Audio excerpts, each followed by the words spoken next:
This is Hannibal from the HannibalTV.com, and I have Piper here assisting me because the guest I have today is actually a beast tamer. She proclaims herself because she has a crew of her own animals as well.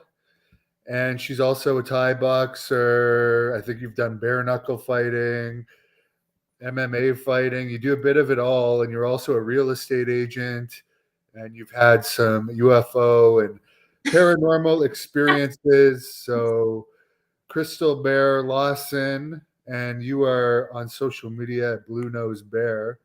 How are you doing tonight? Thank you for joining us. Doing pretty good. I wore my Halloween sweater just for this occasion. It's got all the scary guys on there. It's got, who do we have? We have Scream, Freddy Krueger, Jason, Michael Myers.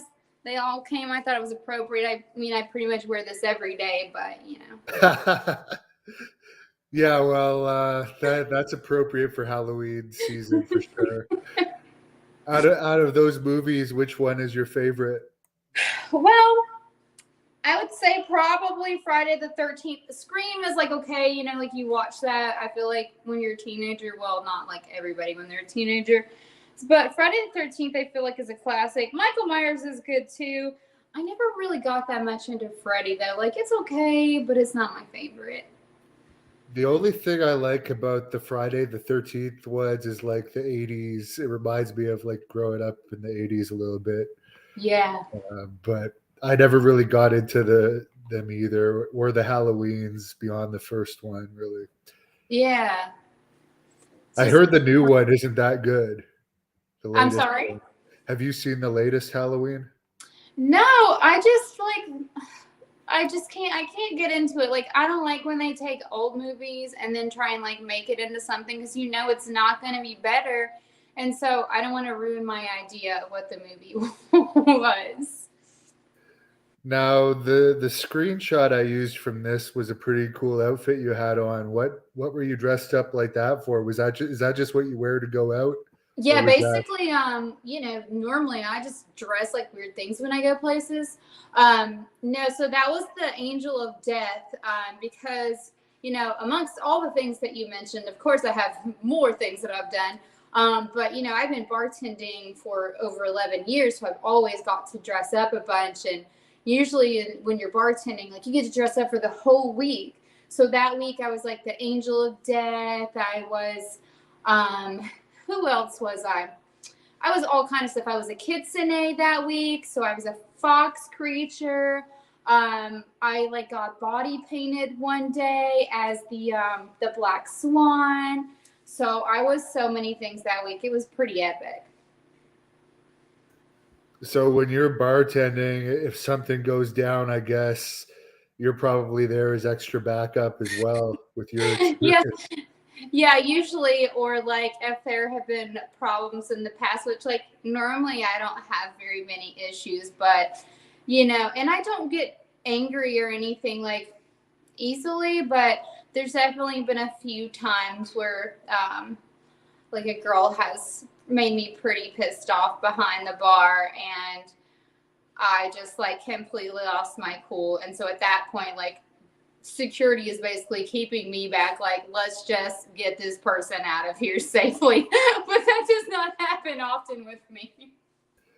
Yeah, I can imagine, especially with your background, and some of these girls probably don't realize you're a fighter. Yeah, like because it seems like if you just meet me out, I am pretty like low key, or bartending, I'm like obviously a little bit more serious and busy. But I mean, you know, when people get drunk, they might not make the smartest choices in their words. And you know, sometimes after a whole night, people can start to make you a little upset, and they might make a mistake and call you some names. And yeah, just depends on what your night's been like. What would you say is the best discipline for bar fighting? Because I don't know if jujitsu is particularly safe fighting from the back or fighting on your ground when usually there's friends around with people you're getting into fights with in bar fights that can kick you and stuff. you'd almost want to be doing strikes just to keep them at a distance and be more aware of your surroundings, I would imagine. Yeah, I think that's like a universal question. Like, what's the best, what is the best martial art for street fights? And yeah, I mean, I think jujitsu could help in certain instances, but yeah, being able to keep someone away from you or know what to do, like, if it's a girl, a lot of times people are grabbing your hair, which isn't in any type of fight. But yeah, definitely stuff like knees, close range weapons, stuff like that in a street fight is for sure. And you definitely may end up on the ground, but you're probably not going to want to be on concrete or whatever it may be because you're definitely not on mats, Yeah, and if you're on the barroom floor, it's glass usually. Right. There's always broken glass. But yeah, I have noticed, unless it's like a gang fight in bars, because I was a bouncer for 18 years, Yeah. most guys will stop fighting fairly quickly after you pull them apart, where the girls will not only continue to want to fight, but they'll then turn on the bouncers in more cases than the guys. Why do you think that is? Because girls are just crazy. I don't know. Like, girls are literally just crazy. Like, I think guys like understand the, like, okay, we've kind of like got our beef over with, like, we're done. And girls just think that I don't think I have a good answer for this. I'm trying to like help the ladies out here, but I don't know. I don't know. Yeah, for sure. And it seems like the cultures make a big difference on how bad the fights get as well. Where I find people that are like naturally born in Canada or the States will end it, whereas if it's from places where there's wars going on and they've immigrated and stuff, suddenly they've called all their cousins and it's turning into a massive thing with weapons after the bar shuts down. Yeah, I've definitely been in some situations like that, like because I worked at like a music venue for a really long time. I managed that bar and like did the promotions there and stuff like that. And I just remember, I think this was like a little Boosie concert or something like that, but it was. I can kind of tell, like like being in the bar industry, that kind of when things are starting to get a little wild, and usually that's around the time you stop serving alcohol, that people are getting hot, they're getting thirsty, they're getting angry, they're getting tired, they're stealing your fucking tip jars off the counter. You start seeing bottles coming off over rafters and stuff, and you're like, okay, something's about to go down. And I know one night specifically, is me and my friend Ava was behind the bar with me. I was like, we're going to have to like get out of here soon. And we were like at a bar that's like partially outside. And when I saw these like beer bottles and stuff and champagne bottles start to come over the rail, like literally everybody in there starts fighting. And a few weeks before, somebody had been shot, but like everybody starts fighting. And at that point, you're like, all right, we just have to like get safe. So her and I had a plan early on in the night because we knew it was going to get crazy. So we had a plan early on in the night, like go over the bar, go outside, go across the street and wait for it to end. But yeah, those concerts and stuff get pretty freaking crazy sometimes around the end of the night. Yeah, I've been there as well. Now, I was saying the same thing before we went on the air, but Dave here likes your devil's head in the background, and you actually have a couple of those Yeah. up behind you, and you have one that's off camera now. Could you tell us about these things? Yeah, so I have them from like all over the place. So they're actually good luck. They're believed to like keep away bad fortune and things like that, but they're Oni masks, and I have that tattoo as well. But I have this one. I have several up here. I brought this one out to show you earlier, and he's a little dusty, but this one like stays in my room. But there's this guy, and then like he has the little, I'm trying to be sure I get on camera. And then he's got like hair, and like I was saying, like sometimes it's confused with my hair, but it's not because it's a horse's hair, but my hair is not much different. But yeah, so I have these. I have like some where are those from? Like some of the wooden masks as well. So they're pretty much just like my thing. I've been in. It's just like a huge part of all of the masks from different cultures have just always been like super interesting to me. So it definitely like plays a huge part in how I decorate for sure. What do you think about some of these cultures, like in Haiti, and I think in Jamaica they even have it, the practice voodoo? Do you think there's like any legitimacy to that, where they could curse a person, or is this just like old folklore? Yeah, I mean, I definitely believe in that kind of stuff. I don't see like why not. Is kind of what I feel like. I mean, I don't want to say I've ever had a curse on me, but at the same time, like I've definitely had times where I feel like there have been weird things happen. I lived in an apartment, like I'm pretty sure was haunted. It was like an old loft building, and it was in Charlotte, and it was such a nice place. But like I know that place was haunted, and I mean, so many cultures believe in like hexes and voodoo and stuff. So yeah, I definitely believe that there's light and dark, and if you believe in one, I feel like you believe in the other, or there can't be darkness without light, and like there is definitely a middle to that. And so yeah, I believe in all that kind of stuff for sure. I believe in not messing with certain types of stuff too. um so yeah, definitely. Yeah, I went out with a few girls from those cultures lately, and I wonder if they've actually cursed me in some ways. But as far as that haunting in the apartment, could you share that experience with us? Yeah, so in the apartment that I lived in, like I said, it was so cool. It was the loft apartments. This is when I was bartending in Charlotte, actually right before I moved up north.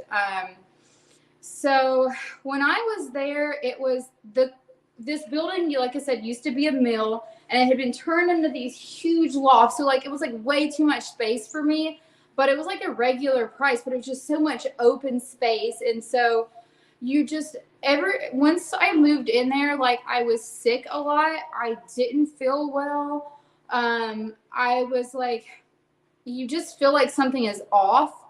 Um, I definitely like I know like I do things like I've done like lucid dreaming and stuff like that. But I don't know, like I saw this little like creature in the house. It's gonna sound weird, but we're asking about it, so whatever. But so I saw like one day I was sitting on my couch, or night rather, I was like laying on the couch, and it wasn't like I wasn't asleep. And then I had my coffee table right there. And beside of the coffee table there was like this little thing, and it didn't make me feel like scared, but it was kind of like a human, but it was also like a greenish creature thing. And so I don't know, it came from another realm. Again, I don't know if it was like some sort of spirit guide or something. Again, I know this sounds weird, but whatever. So yeah, I definitely believe in that stuff. But then anyway, with that house specifically, I was sick from the time I moved in. I just didn't feel good. I always felt like kind of like someone was watching me and just uneasy. One night when I was at work, I worked from like 4 p.m. until 4 a.m. and my alarm system went off.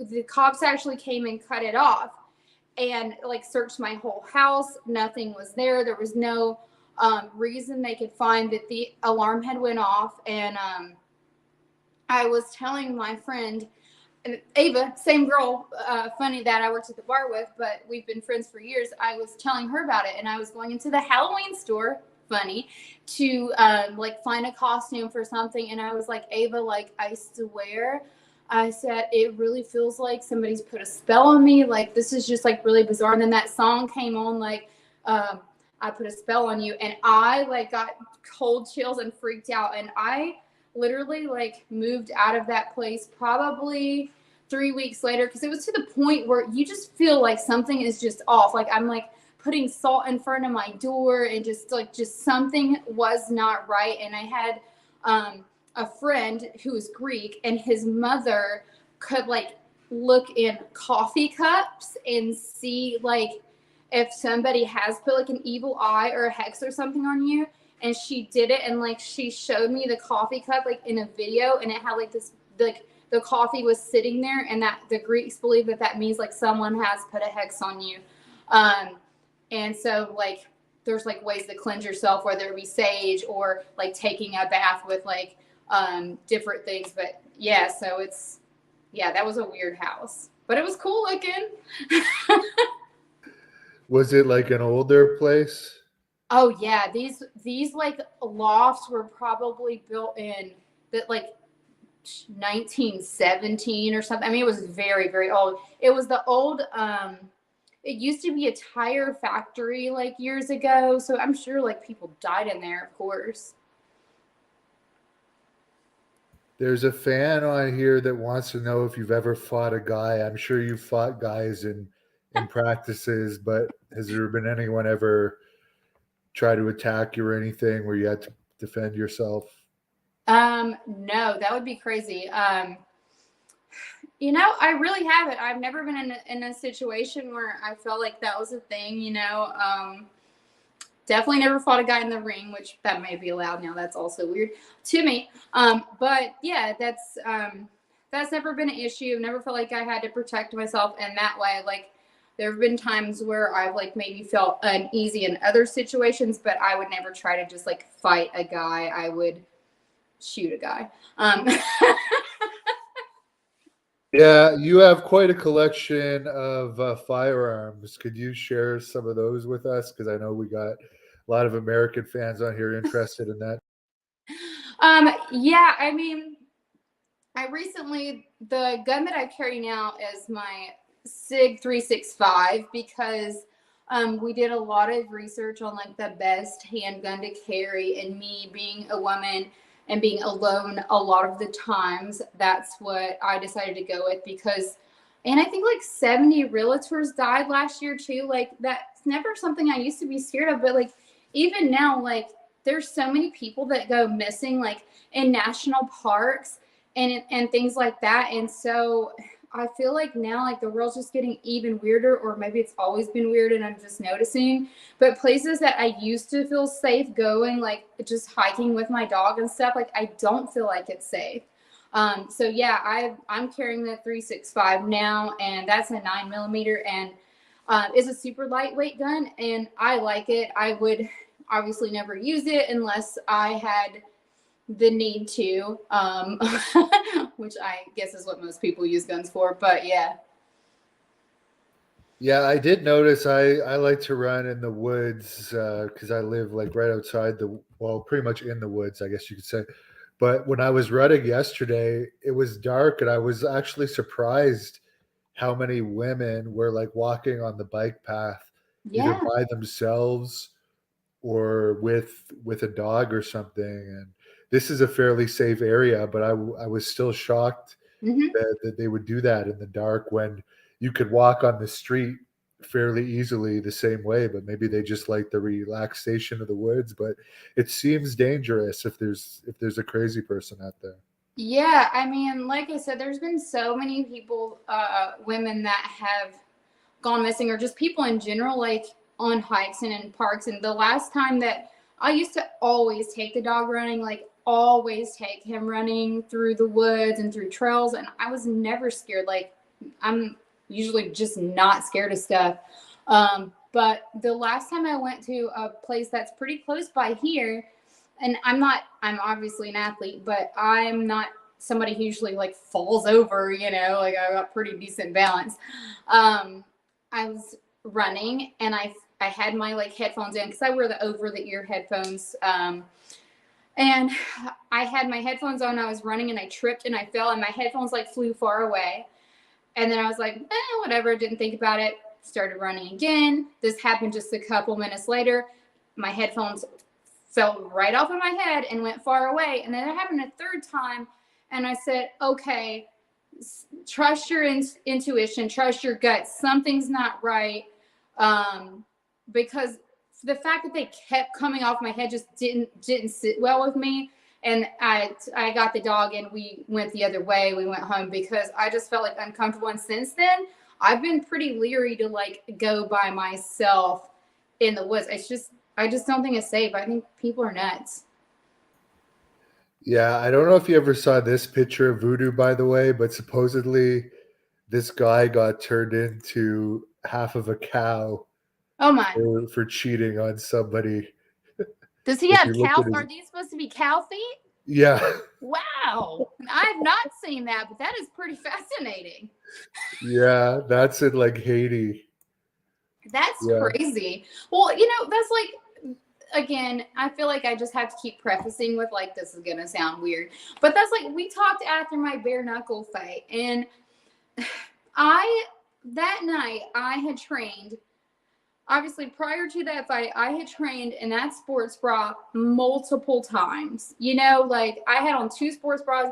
I always wear 2 sports bras just because I'm scared. Like, what if my boobs come out? And that night, as soon as I got in the ring, and I understand like we cut weight, stuff like that, but we'll just be honest here. I don't have real boobs, so whatever. So it's not like they like change a bunch of sizes or something from cutting weight. But probably just the first few seconds of the fight, my boob came out, but it didn't show on camera. And then a few seconds later, it happened again. So like during the fight, I'm like putting it back in. And then the third time that this happened is when I got caught. And I actually, like, that's when she got me on the campus.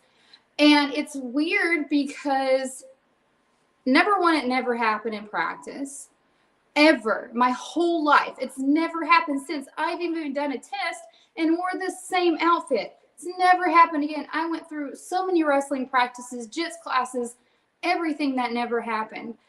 And that night, even though that happened 3 times, it never showed on camera. So like that was weird. But I didn't tell anybody that, like, that it didn't show on camera, because I feel like it seems like I'm just saying some bizarre shit, but like it just was really weird. And I said before the fight, I said the only way I'll lose is if just something really fucking freaky happens. And then that happened, and it was really freaky. and just for people that don't know what you're talking about because you're wearing the sweater, there's one of your Instagram photos that not only show your hip tattoos, but they show that, yeah, you could have a wardrobe malfunction with those things. Right. Yeah. And I had on two sports bras. I had on one under, and I had on like a bralette over, which is kind of almost like a tank top. So it would be like really hard for it to happen. It was weird. And just the fact that there were no pictures, there were so many pictures taken of that fight, but there was nothing of that happening. I don't know. It was weird, man. How did you find the bare knuckle overall? Would you prefer to do that again, or would you do kickboxing or Muay Thai? The bare knuckle seems pretty brutal. Yeah, it's fun for spectators to watch, but someone like you that takes modeling pictures and stuff, I don't know if you'd want too much damage to your face over the years. Yeah, I mean, my last fight after that was just a few months ago, and that was back to Muay Thai. And for those of you who don't know, that's generally what I do. And there's always the risk of getting cut in Muay Thai because we're using elbows. But with bare knuckle, you are getting cut every time. Like, it's pretty much inevitably going to happen. So I think it was a fun experience. I really liked the fact of how kind of primal it is, I guess, and just seeing what it's like to fight with no gloves. And I keep toying with the idea of doing a bare knuckle fight, and then the other part of me says, like, I love watching the bare knuckle events, and the other part of me just like realizes that after that fight, I did have like so many issues with my eyes. I had like spots in my eyes for a while. Of course, I got cut. That's what stopped the fight. I was cut pretty bad. But that healed up pretty quickly. But then like underneath your eyes is so much swelling from just getting hit bare knuckle that like I had so much water retention under my eyes. I have had to do like a lot of laser and stuff just to get that swelling to go away. So I don't know that for me personally that the risks and the stuff that comes after is worth it for me just for the thrill of it. Even though it pays well, I mean, I got to experience it. So the fighter part of me says, yeah, I'll do that again. And then the realistic part of me says, no, I'll do Muay Thai because that's what I love. But I don't think I'll do bare knuckle again. Someone wants to know, have you become friends with any of your opponents after the fights have finished? I know that happens sometimes, but definitely I don't think you befriended that one that you had the pre-fight confrontation with. Andy, the Crazen or something like that. Yeah, definitely didn't befriend her. She's definitely my arch enemy. I was actually talking to somebody today that there were two people in the world I did not think were very nice people or I didn't like, and she just happens to be one of them.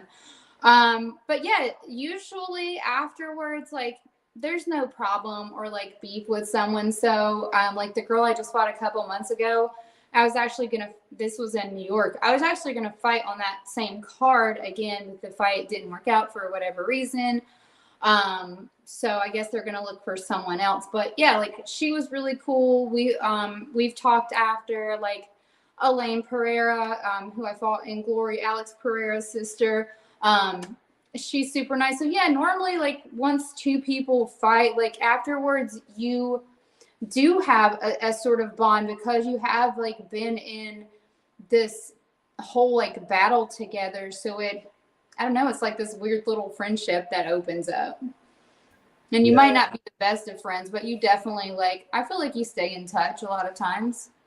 Or sometimes you are friends and then you're not friends after. Like that happened with me and somebody else. Yeah. We never formally became enemies, but we stopped talking afterwards.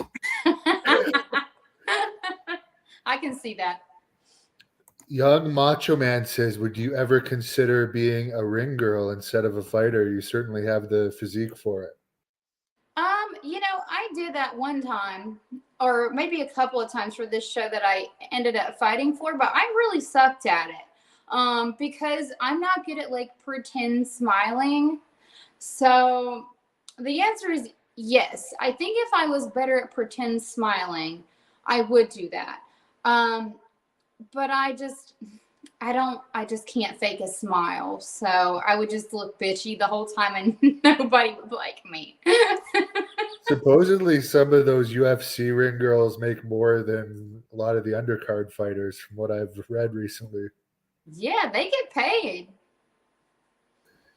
And someone commented here that you're hot, but you have probably the toughest women's Glory debut opponent ever. Yeah, I agree with that. I took that fight and I knew how hard it was going to be. I knew how out of my weight class I was. Because just for instance, my last fight was at 113. I walk around right now. I haven't been, because I have been focusing on my real estate. I'm training, but it's definitely not my fight camp training. So I'm nowhere near 110. But yeah, when I fought Elaine, you got to think her brother Alex knocks everybody out in Glory. Now he's fucking killing it in UFC. They are literal monsters. Nobody else wanted to fight this girl.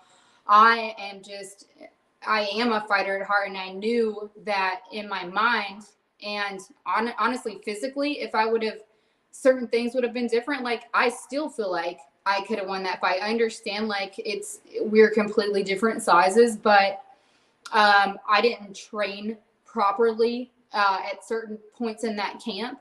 But yeah, as far as having the toughest debut, that was absolutely it. And unfortunately, I won't get to fight for Glory because they're not here in the States anymore. So that really sucks. Too, because, I do like the aspect of kickboxing because it is so fast paced and I can be a very quick fighter and things like that. But I think Glory is just overseas now. So maybe they'll come back someday. Yeah, kickboxing was really popular in Canada, like around the 80s too, but now it's pretty much dead. They only have really amateur kickboxing where they Yeah. want people to fight for free. Yep. That's So, how Muay Thai is right here now. That's why, everybody keeps asking like, when are you fighting again? When are you fighting again? And I was telling you before we started, I'm hoping for January, but at the same time, finding a professional Thai fight and getting paid any decent amount of money is so hard. So I'm always looking, but Muay Thai and at my weight, it is hard to find fights. It's easier if you're an amateur and you can just go fight. But now that I'm pro and at my weight, it's hard. yeah, and you don't want to be taking those hits to the head for free. After a certain point, you've probably taken enough Yeah. because you're making your money with your brain now.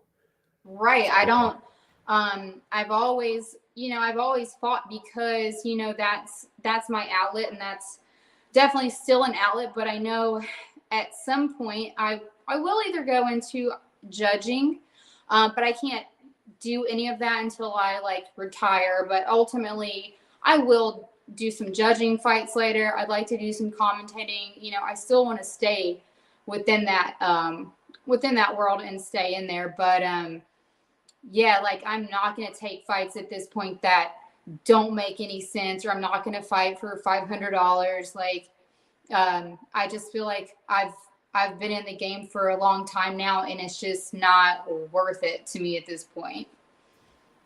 what did you think about the Jake Paul Anderson Silva fight last night, where supposedly Anderson with bonuses probably ended up making over 10 million with his pay-per-view bonuses, and Jake probably over 20 million since he was Crazy. getting 65% plus 1.5 million guaranteed.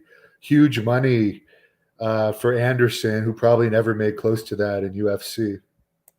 It's crazy to believe that they're getting paid that. Um, I'm sure that that's probably pretty interesting for Anderson Silva.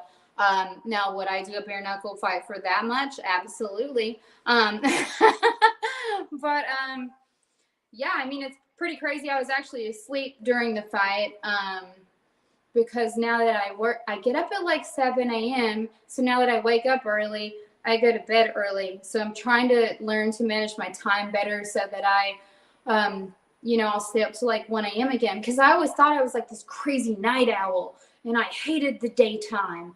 But all of a sudden now I wake up in the mornings and I'm like, what do I do now? And it's weird because like I do morning things, which I used to think were so gay. So yeah. I don't think I've crossed over yet. I think I'm still like you used to be. Yeah, I don't think I like it. Like I liked being in the light owl. I liked knowing I was up past everyone. I also like being successful in my new job as well, which requires me to be up early doing things in the morning. But I want to I want at least one night where I'm still like the dangerous night chick or something. I don't know. Yeah, and like the people that get up early in the morning too, like it's a lot of senior citizens and stuff. Yeah, So like what do you do that early? You drink some coffee. Like now some people can work out that morning because um one of the guy that I work for, who is our broker at our firm, I actually know him through the fight scene. But I think he gets up at like I don't know, probably 4:30 or 5 a.m. and then goes and does jujitsu at like 6 a.m. And I am not a morning person. I would love to get up at 6 and get in a workout before I did things, but my body says no right now. Maybe it'll change one day, but now it says no. But I did sign up for this 10K in a few weeks, and I found out the other day that it actually the check-in is like 6:30 a.m. and it starts at 8 in the morning.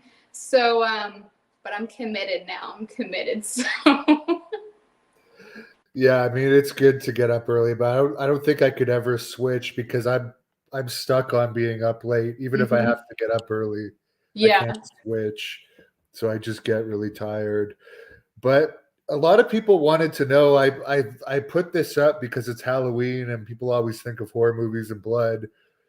But I actually had a lot of people that commented like, what are some of your favorite bloody MMA and bare knuckle fights that you've seen over the years? Because more people than I thought were interested in that subject. Yeah, and I did a little quiz on my Instagram too, and had people send in some of their favorites. So one of the ones that kept coming was BJ Penn and Diego Sanchez. That's always one that people remember. That was a pretty bad cut on that one. So that was a top one. There's a boxing match, Jack versus Brown. And that's the one where like the ref shirt is it's like the bloodiest boxing match ever. Like the ref shirt looks like there was just a whole murder scene that happened. Numerous Muay Thai fights I can think of, but just so many Muay Thai fights where people's just faces are gashed. And then now with bare knuckle, which is pretty much every weekend, it is gruesome, a lot of these fights, because, and that's another reason I decided I don't know if I want to do bare knuckle anymore, because now people are having this, even though it doesn't seem like its own skill set, like it actually is. But man, like people's eyelids are getting gashed a lot of times, and they're like hanging off of their eyes, and that is freaking horrifying. Like that is, I think that might be, besides like if someone were to pull my teeth out, oh, why am I even saying this? This is terrible. That would be my worst nightmare. But those are my top three that I had multiple people mention as well. I was surprised actually that they've legalized bare knuckle so much. I guess just it's all about money because of reasons like that. Obviously, it's not allowed here in Canada. They're a little more strict. There's still places where you can't do MMA pro in Canada. Yeah. But yeah, bare knuckle, I mean, you don't get paid that much and you're taking a lot of damage. Yeah, like I said, the most things that I've been seeing is almost every event now, it's people's literal, like the top of the eyelid is getting cut, and it's like it's just hanging there. And I feel like it might just be equally painful as other places, but it just seems horrible and it looks brutal. But that's what the fans like to see. So maybe as it gets more popular, there'll be better pay. But I don't know. I've heard like some wrestlers like Braun Strowman for a while was saying he was going to do bare knuckle. And I was just thinking there's no way in hell he was making like $2 million a year in WWE. He's not going to go with no boxing experience and take a beating like that for bare knuckle pay.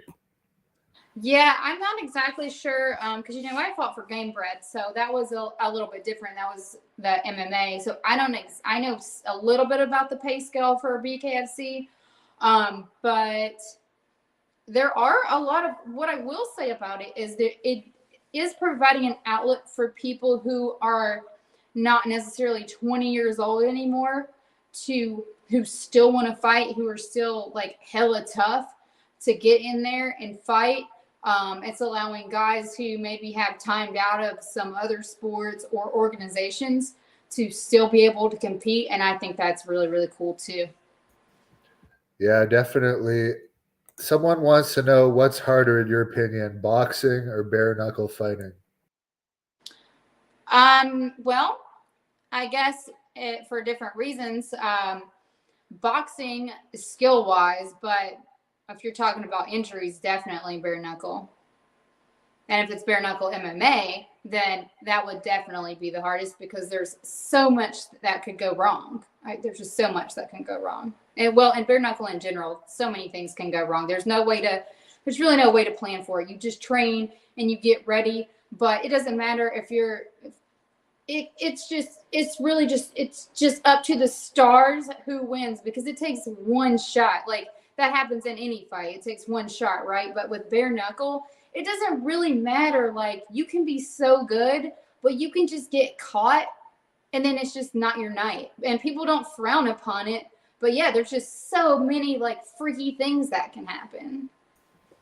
And this is kind of a hard question to answer, but this person wants to know, sorry, what hurts more, a cut in the eyelid or a broken nose?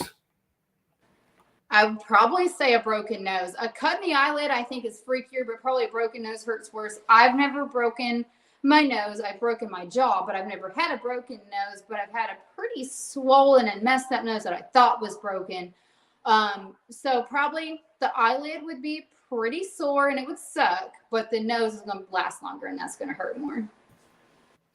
And somebody's saying that Braun Strowman would have lost unless he had fought an undersized tomato can.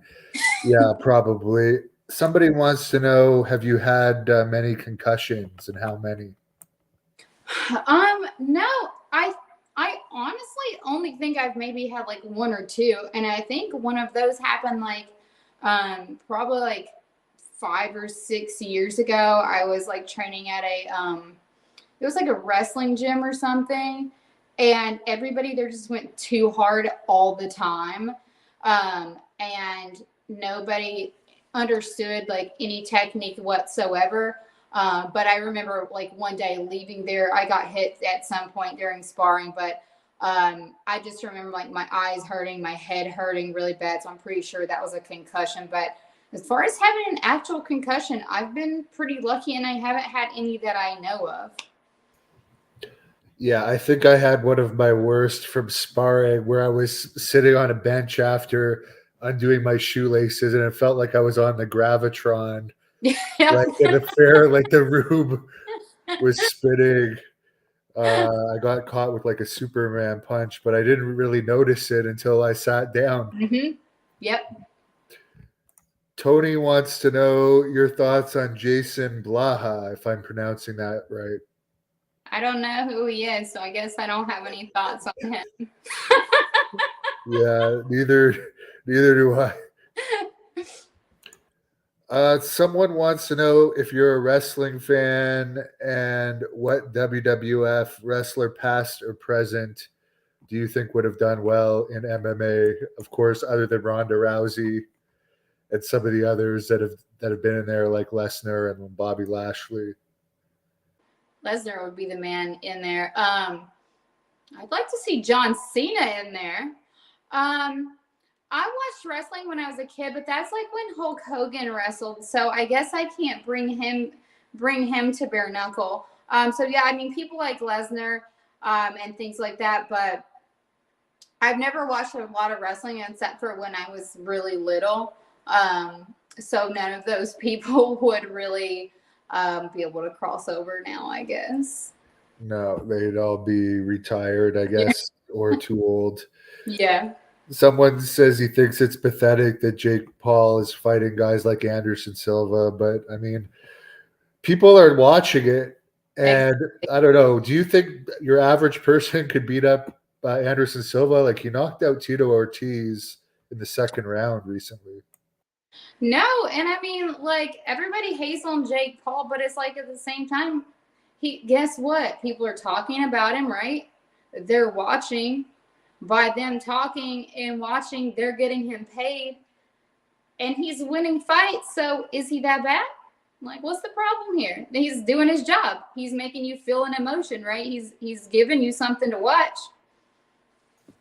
Yeah, and for Anderson Silva, I mean, if he's making in the millions to do that, I wouldn't call that washed up. If you're fighting for a few $1,000s, that might be washed up, but yeah, that's enough to take care of your kids forever. Yeah, you're doing okay. It's not a problem. Mr. Bob Newell wants to know if you're in a relationship, and I believe she is. Sorry to report. Yes. And not only that, but she has guns and dogs, so she'd be quite an intimidating person to go out with above her fighting skills. Tony wants to know if you've ever been approached to do parts in films. Yeah, I have, and I was actually wanting to get into like some stunt work and stuff like that. I tried out a few different things because, you know, like here in Atlanta, the scene is pretty big, but I wasn't really sure like how to get into it. Like I went and did this one film several months back where I was like a vampire.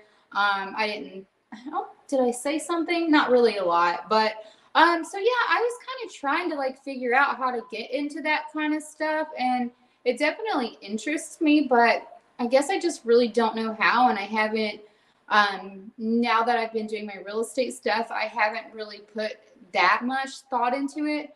But yeah, it was definitely an interest for me, especially like getting into the stunt side. I'm not maybe the best at remembering a lot of lines, so I think if I didn't have to like remember a ton of stuff, it's definitely something I'd be interested in. Now you gave us your top 3 bloody fights. What would be your top 3 horror movies since it's almost Halloween tomorrow? Oh gosh, this is a good question. I should have thought of top 3 horror movies. Okay. Oh, what's that one? It's Motel. Well, that's a good one too. Where the people. I'm trying to think of words. They grow people in their hotel. Maybe it's Motel Hell. They like harvest people. I'm pretty sure it's called Motel Hell. Yeah, they harvest people. It's like this really old movie, and it's weird. And then there's this other movie that's called Motel something too, or Room 1941, or something like that, where the guy like he's having all these visions, but then like people like die in this hotel room repeatedly. I know I'm not giving good descriptions, but in my mind I've got this. Um, and what would my third one be? Those ones are pretty horrifying. What's my third most scary movie? I'm gonna have to think about that. Those 2 are just pretty horrifying. So those are. Oh, I know a good one. These people, I think it's the house at the end of the street, but it's a son and a mother, and they go to this house. That might not be the right name of the movie, so I'm botching this, but I think we get it. But they go to this house because like the dad had left or something. So they go to this house, and their friend said they can like stay there, but on the weekends they have to like let people show the house because someone's gonna buy it, you know. Well, they started like, you know, hearing creepy stuff, and then pictures are beside the bed like of the woman sleeping, and I kind of want to say what happens. I'm gonna say what happens. And basically in this movie, this guy comes and he had been watching them the whole time, and then he makes the son like stab the mom by accident, and then this kid's glasses get broke, and then at the end of the movie, like you think this is over, like, oh, he breaks the kid's fingers, and that sounds horrible. And then by the end of the movie, you think like this is all over, this kid's got away, even though he accidentally stabbed his mom, and he's like by this creek and he's just like barely living. And then you're like, well, fuck, at least he got free. And then you hear the leaves rustling, and then the bad guy comes and kills him. Like, it was not a happy ending at all. And I wish I could think of the name of that darn motel movie, but yeah, those 3. Well, write it in the comments, people, if you know what she's talking about, and I'll pin it. Now, here's a weird question. I don't know if you have OnlyFans, but somebody's wants to know your opinion on people that are eager to subscribe to women's OnlyFans and will like want to order like stuff with skid marks on it and stuff. I don't know. I'm not familiar with OnlyFans. I only recently found out that I guess like some girl wrestlers make like hundreds of thousands a year off of OnlyFans. So I don't know what it's like for MMA fighters, but it seems to be a good way of income. But I don't know about this. This guy seems to have a pretty out there question. I don't know about that. I do know that a lot of girls are doing it. A lot of fighters are doing it. I think a lot of fighters are being encouraged to do it.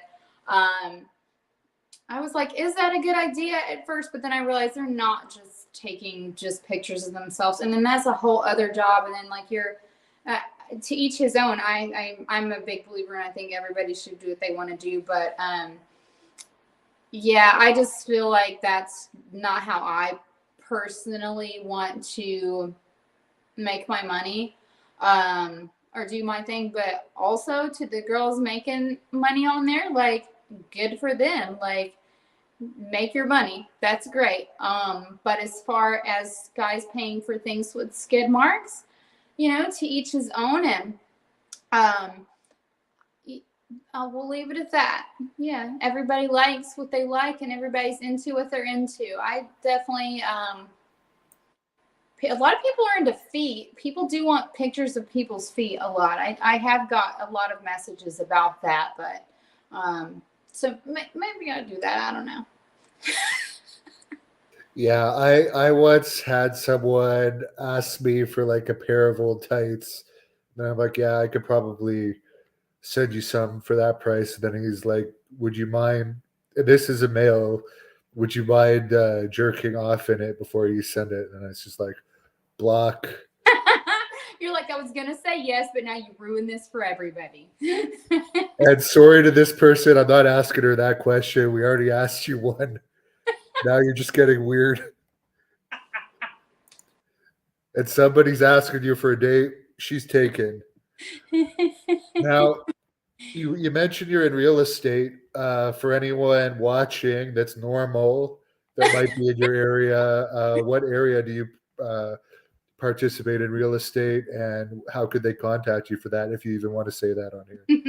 Yeah, what do I care? So everywhere around the Atlanta area, I mainly focus on South Atlanta, so south of the metro, but I can show houses all over Georgia. So yeah, and then if it wasn't me directly, I can refer you to somebody in any state, really. We have connections all over and relocation specialists. But I do have Instagram just for my real estate, and it's bear.realtor. That's a weird word to say, bear.realtor. But yeah, but that's a good way to get in contact with me on that. The bandit wants to know, what was your toughest fight and what was the most money you ever made, which you don't have to be too specific on that. My toughest fight. I'll do what my toughest fight was, maybe not physically but mentally. I think for me, definitely the toughest fight for me was the bare knuckle fight, just because like I've never had which even in the fight I didn't have any emotion, but I knew that there was so much history, I guess, between Andy and I, that it was going to be a really stressful camp for me, because I knew that the whole time was going to be her talking online and saying stuff and me basically just ignoring it, because I don't want to get into all that drama. I just need to like stay focused on what I'm doing. So for me personally, just knowing that I was going to fight someone who was going to be kind of antagonizing me the whole time, talking shit, I knew at weigh-in something was going to happen. Of course, we didn't know how epic it was going to be. But mentally, that was, that it does, when you're fighting someone you don't know, or that you're both just there mutually respecting each other, that's one thing. But when things get personal, it takes a lot, because you really have to be professional. You got to keep, you're a pro athlete, you're getting paid, and you have to stay calm, and you have a job to do, and you have to go out there and do it, and you can't let emotions get involved, period. But as far as pay, I mean, Muay Thai definitely isn't the top pay. I'll just say I definitely got paid a lot more doing bare knuckle and through sponsorships than actual fights on their own. And you don't necessarily have to say the amount, but what fight would you have been paid the most for, perhaps? I'd say Game Bread for bare knuckle MMA. Mm-hmm. But my last fight, I actually made more, not from the fight, but because at that point, I feel like people have known me now. So I was able to get like a lot more sponsorships for this past fight. So this was definitely the most, now that I've been around for a while, like, and been able to build up, that it's the most sponsorships that I've gotten. So that was kind of cool to get to like that was the first time like I had my banner like filled up with all my sponsors and stuff. So yeah, that was definitely a good feeling too. Now, this guy, I'm not going to ask his main question because that's just getting weird. But reaction videos are popular these days, particularly like hot girls reacting to knockouts or reacting to fights. Why do you think those are so popular on YouTube? I've seen some with like nobodies reacting to like an MMA knockout that have millions of hits. What do you think it is about that people like? I have no idea. Some things people get into that I just like I don't get it. Like I'm trying to be on TikTok and like understand what's happening, but I don't know what half of this stuff is that people do or why they like it or why reaction videos are so popular. I have no idea. I don't know why people like certain things. I don't know if they like it because other people like it or because they actually like it. I don't know.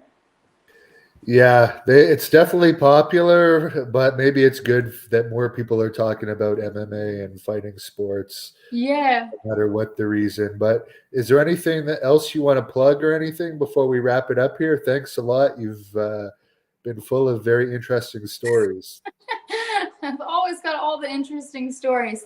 No, the only other scary story I had is I did catch this really creepy voice on film the other day, and I'll have to send it to you. But I went to go show this house, right?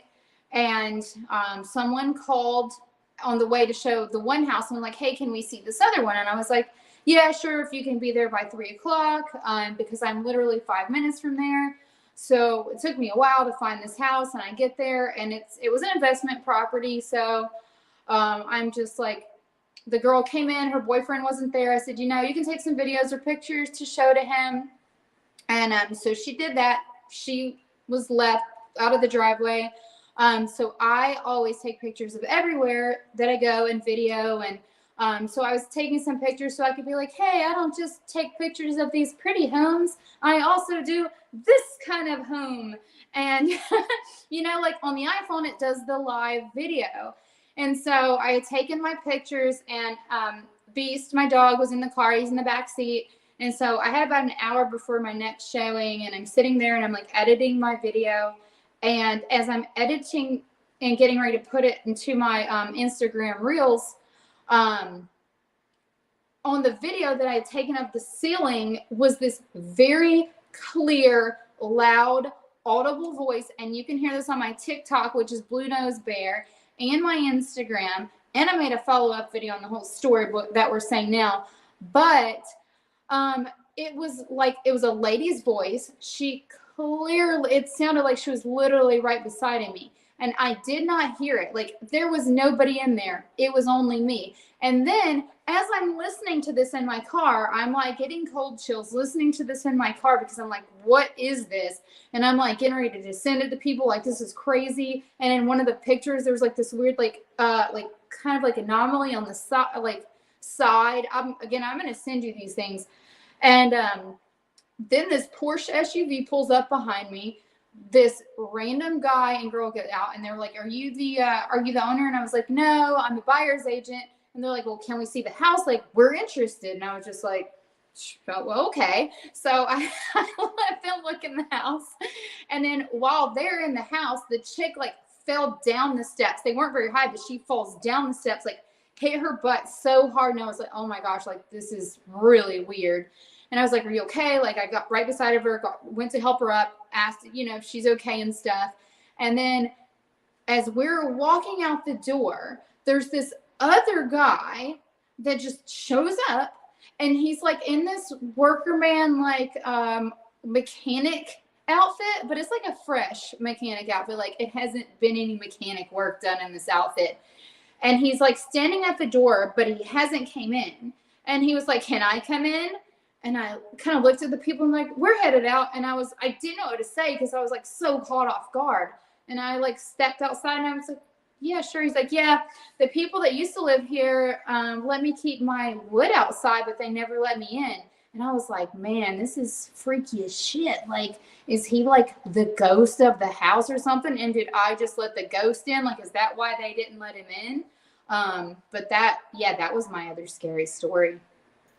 Yes, please send the stuff to go along with that, and I'll make a video out of that.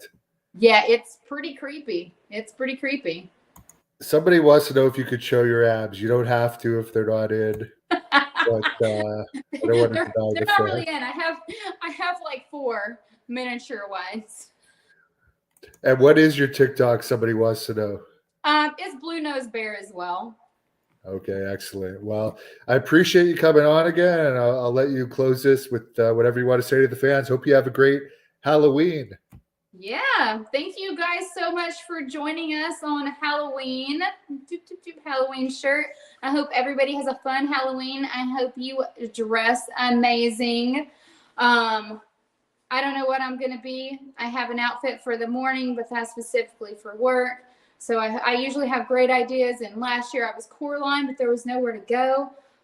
So what if I have to redo that outfit? I don't know. Hopefully we'll have something so that we'll be able to put up the poster for the next video that we do. But anyway, everybody have a great Halloween. Thank you for joining me. We will keep you updated on any fights coming up, and I hope to see you all soon. Bye. Thank you for watching the Hannibal TV. Please like this video if you enjoyed it, and click the subscribe button to not miss any of our latest shoot interviews.